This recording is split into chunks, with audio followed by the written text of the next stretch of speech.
Parábola de los viñadores asesinos. Jesús entonces les dirigió estas parábolas.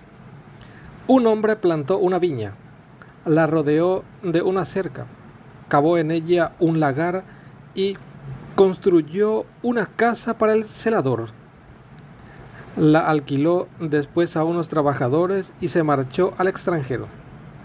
A su debido tiempo envió a un sirviente para pedir a los viñadores la parte de los frutos que le correspondían. Pero ellos lo tomaron, lo apalearon y lo despacharon con las manos vacías. Envió de nuevo a otro servidor y a éste lo hirieron en la cabeza y lo insultaron. Mandó a un tercero y a éste lo mataron.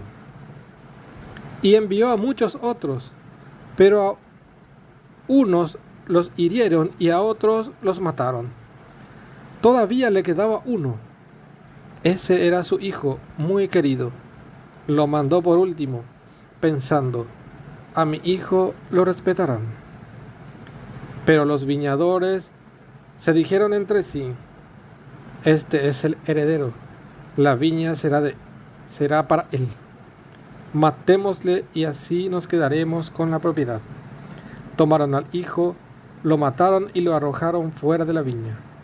Ahora bien, ¿qué va a hacer el dueño de la viña? Vendrá, matará a esos trabajadores y entregará la viña a otros. Y Jesús añadió: ¿no han leído el pasaje de la Escritura que dice: la piedra que rechazaron los constructores ha llegado a ser la piedra principal del edificio? Esta es la obra del Señor y nos dejó maravillados. Los jefes querían apresar a Jesús, pero tuvieron miedo al pueblo. Habían entendido muy bien de que la parábola se refería a ellos. Lo dejaron allí y se fueron. El impuesto para el César. Querían pillar a Jesús en algo que dijera. Con ese fin le enviaron algunos fariseos junto con partidarios de Herodes y dijeron a Jesús: Maestro, sabemos que eres sincero y que no te inquietas por los que te escuchan, sino que enseñas con franqueza el camino de Dios.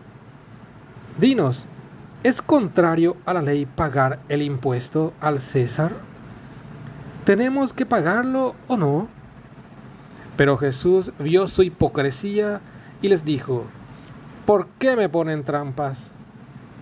Tráiganme una moneda, que yo la vea. Le mostraron un denario y Jesús les preguntó: ¿de quién es esta cara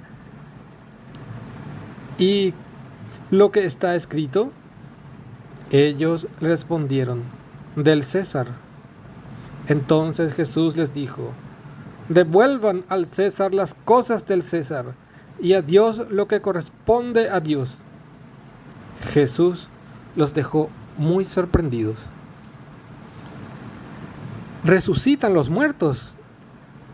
Entonces se preguntaron algunos saduceos: esta gente defiende que no hay resurrección de los muertos, y por eso le preguntaron: Maestro, según la ley de Moisés, si un hombre muere antes que su esposa sin tener hijos, su hermano debe casarse con la viuda para darle un hijo, que será el heredero del difunto. Pues bien, había 7 hermanos. El mayor se casó y murió sin tener hijos. El segundo se casó con la viuda y murió también, sin dejar herederos. Y así el tercero. Y pasó lo mismo con los 7 hermanos. Después de todos ellos, murió también la mujer. En el día de la resurrección, si han de resucitar, ¿de cuál de ellos será la esposa? Pues los 7 la tuvieron como esposa. Jesús les contestó: ustedes están equivocados. A lo mejor no entienden las Escrituras y tampoco el poder de Dios. Pues cuando resuciten de la muerte, ya no se casarán hombres y mujeres, sino que serán en el cielo como los ángeles.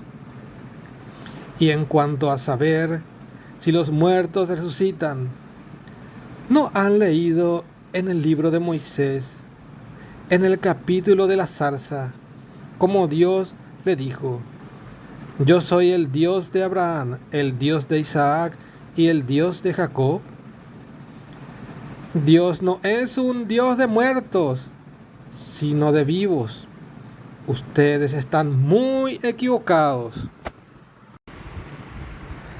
La viña era una imagen del pueblo de Dios.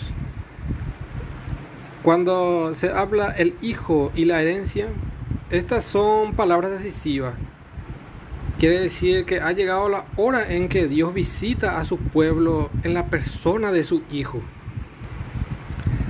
Aunque la iglesia tenga las promesas de la vida eterna, eso no significa que tal o cual parte de la misma no pueda desaparecer.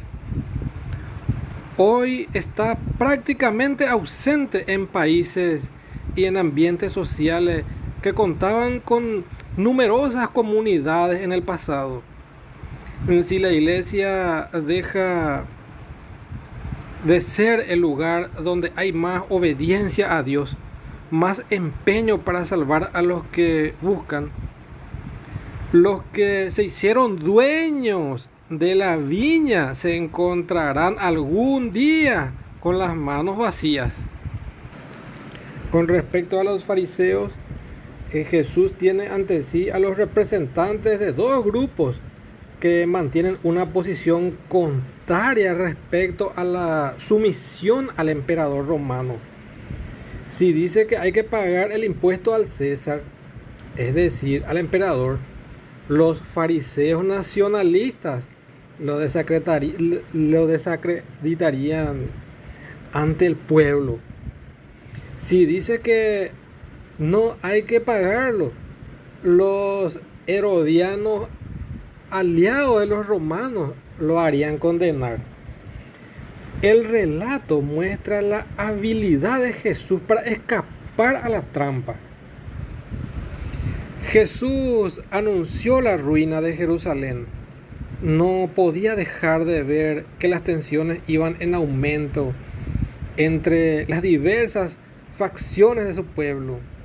La destrucción de Jerusalén fue preparada por años de violencia, de asesinatos, de represalias como nunca se había visto antes. Los saduceos eran los jefes de los sacerdotes y los administradores del pueblo de Dios.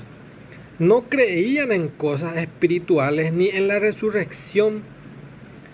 Innovaciones funestas, según ellos, que debilitan la solidaridad nacional y el poder del aparato central.